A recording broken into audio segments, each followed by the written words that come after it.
Okay, so one question that comes up frequently is, how do I know if I need a psych referral for hypnotherapy?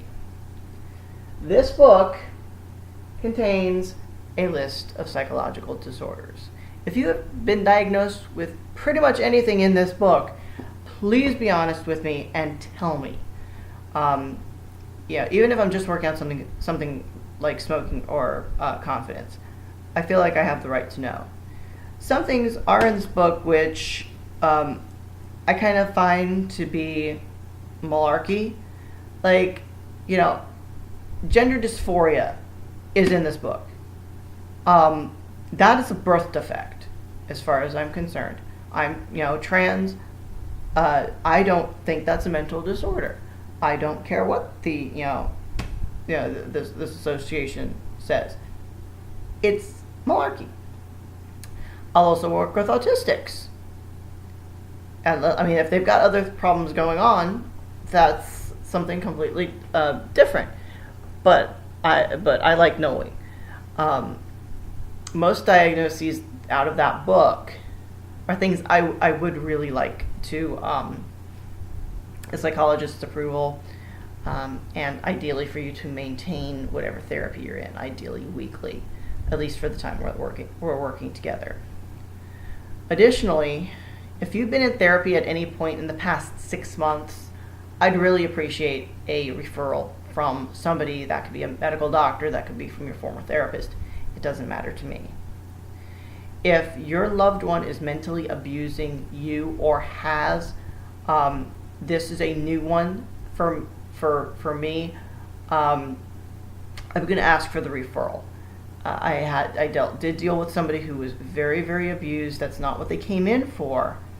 But as it turned out, this person desperately needed a psych referral more than they ever needed me, because she was trying to manipulate me, because her boyfriend had manipulated her. Along the same lines, if your loved one has a personality disorder, such as borderline, please give me a referral. If you've been voluntarily or involuntarily hospitalized in the past 5 years for some type of psychiatric problem, you probably need a referral. That's to protect me more than anything. If you want any form of age regression, you are definitely required to have a referral. I want you and the psychologist to both approve of this in writing. I personally do not like doing age regression. It is incredibly dangerous as far as I'm concerned. I want to make sure that you're in good hands when I'm not directly working with you. I ideally even like to do the age regression just like right before you go into a normal standard run-of-the-mill therapy appointment. Here's one for you. If I just have to discuss you in my therapy, because you're mentally abusing me, you need a referral.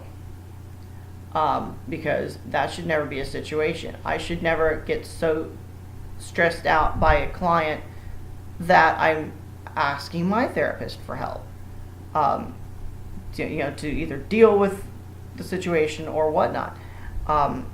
So there's that.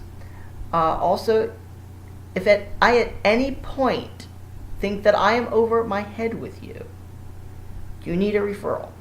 And I've got a list of psychologists that I will give to you. This is a very, very serious thing. I've experienced some things that nobody should experience, basically at the hands of clients that probably should have come in with a psych referral, but they basically hid their mental problem until basically I ended up getting abused. And I had my therapist doing damage control because all of a sudden things hit, and they had to make sure that I was okay. So actually several of those things came from one client, just one. So now I'm implementing some of these rules for all of my clients, you know. So that's that.